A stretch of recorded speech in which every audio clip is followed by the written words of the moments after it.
और भारत चीन तनाव के बीच क्या ताजा डेवलपमेंट हैं और रक्षा मंत्री राजनाथ सिंह जो कि एससीओ समिट में हैं वहां पर क्या कुछ वहां से जानकारियां छनकर सामने आ रही हैं। इसके लिए हमारे साथ जी मीडिया संवाददाता सिद्धांत सिब्बल जुड़ चुके हैं। सिद्धांत, सबसे ज्यादा निगाहें टिकी हुई हैं एससीओ की उस मीटिंग पर जिसके बारे में कहा जा रहा है वहां पर रक्षा मंत्री राजनाथ सिंह और चीन के रक्षा मंत्री के बीच मुलाकात हो सकती है।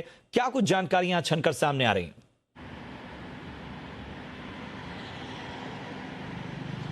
जी, मैं आपको बता दूं कि इस वक्त एससीओ की जो मीटिंग है, डिफेंस मिनिस्टर्स मीटिंग है, वो इस वक्त चल रही है, अंडर वे है और ये करीब 6:30 तक चलेगी। उसके बाद काफ़ी वक्त है तो मुलाकात हो सकती है। अभी पूरी तरह से ये पुष्टि नहीं हुई कि किस वक्त ये मुलाकात होगी, पर मैं आपको बता दूं कि दूसरी बार चाइना की तरफ से एक रिक्वेस्ट आई है भारत के लिए कि मुलाकात होनी चाहिए, क्योंकि मैं आपको बता दूं कि दूसरा दौरा है जो डिफेंस मिनिस्टर का है राजनाथ सिंह का मॉस्को के लिए। पिछली बार वो जून में गए थे मॉस्को गलवान इंसिडेंट के बाद, तब भी चाइनीज की तरफ से एक रिक्वेस्ट आई थी पर उस वक्त भारत ने मना कर दिया था। और इस वक्त मैं आपको बता दूं कि यूं तो एससीओ डिफेंस मिनिस्टर्स मीटिंग चल रही है, इसके कुछ ही दिनों बाद एससीओ फॉरेन मिनिस्टर्स मीटिंग होगी, मॉस्को में होगी और भारत के जो एक्सटर्नल अफेयर्स मिनिस्टर हैं डॉक्टर एस जयशंकर, वो जाएंगे और वहां उनकी मुलाकात हो सकती है चाइना के विदेश मंत्री वैंग यी से। पर मैं आपको बता दूं ये जो मुलाकात आज एक्सपेक्टेड है, हो सकती है ये first in person meeting, physical meeting होगी चाइना और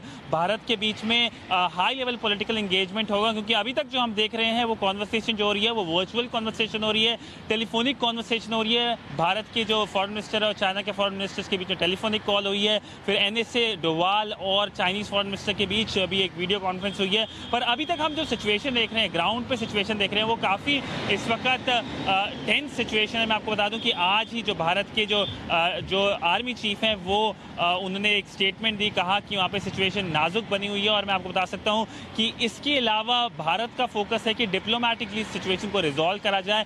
कल ही विदेश मंत्रालय से स्टेटमेंट आई, एमईए ने स्टेटमेंट कहकर कहा कि इंगेजमेंट और नेगोशिएशन से ही बातचीत से ही मसला हल हो सकता है। उसके बाद जो विदेश मंत्री हैं उनका भी एक ऐसा बयान आया। और मैं आपको बता दूं पिछले 5 दिनों से ग्राउंड कमांडर्स की मुलाकात चल रही है, आज भी मुलाकात चल रही है, पर जो आउटकम है वो काफ़ी नकारात्मक रहे हैं, कुछ आउटकम नहीं आया। तो कहीं ना कहीं सिचुएशन काफ़ी डेलिकेट बनी हुई है, पर फोकस ये है कि कैसे और एस्केलेशन ना हो, क्योंकि सिचुएशन सिर्फ 15 दिन का टाइम है, 15 या 20 दिन का टाइम है कि उससे पहले रिजॉल्व करनी पड़ेगी। क्योंकि सबसे बड़ा जो इस वक्त खतरा है भारत के लिए भी और चाइना के लिए भी कि सर्दियां जल्दी उस जगह पड़ने वाली हैं, काफ़ी हार्श सर्दियां होती है और अगर सर्दियां जब पड़ जाएंगी उसके बाद कोई मूवमेंट नहीं हो सकती है। तो उससे पहले भारत चाहता है कि सिचुएशन रिजॉल्व हो जाए।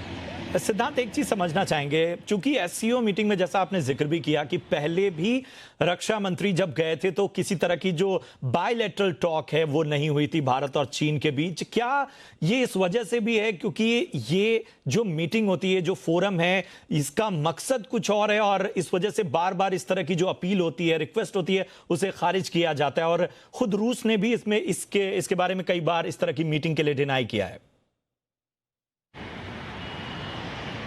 जी, मैं आपको बता दूं कि मॉस्को का एक इम्पॉर्टेंट रोल है। कहीं ना कहीं मॉस्को ने पब्लिकली तो कहा है कि वो पब्लिकली किसी भी दो देशों के बीच में इंटरफेयर नहीं करना चाहेंगे, भारत और चीन को अपने आप ही अपने मसले सुलझाने चाहिए। पर इससे पहले जो विजिट हुई थी जो डिफेंस मिनिस्टर की हुई थी राजनाथ सिंह की मॉस्को में जून में, वो विक्ट्री डे परेड के लिए हुई थी और वो तब हुई थी कुछ ही दिनों बाद गलवान इंसिडेंट के बाद, जिसमें भारत के 20 जवान शहीद हुए थे। तो भारत का फोकस ये था कि आपने हमारे 20 जवानों को जो इस पूरे एक्शन में मारे गए, उसके बाद भारत नहीं चाहता था कोई मुलाकात हो। उसके बाद भारत ने काफ़ी कड़े कदम भी उठाए हैं। अगर आप इन्वेस्टमेंट की बात कर लें, आप चाइनीज़ इन्वेस्टर्स के लिए काफ़ी मुश्किल होगा भारत में इन्वेस्ट करना, काफ़ी ब्यूरोक्रेटिक उनको अप्रूवल लेने पड़ेंगे जो काफ़ी मुश्किल है लेना। दूसरा बात मैं आपको बता दूं, जो टेक स्पेस में हमने जो पूरे मेजर्स लिए हैं, मैं आपको बता दूं इस वक्त 224 जो ऐप्स है चाइनीज़ ऐप्स भारत ने बैन कर दी हैं। अभी कुछ ही दिन पहले 118 ऐप्स बैन करी थी, टिकटॉक और पबजी जैसी बड़ी ऐप्स भी भारत ने बैन करी। तो कहीं ना कहीं भारत ने कई कदम उठाए हैं। चाहे युद्ध का मैदान हो, चाहे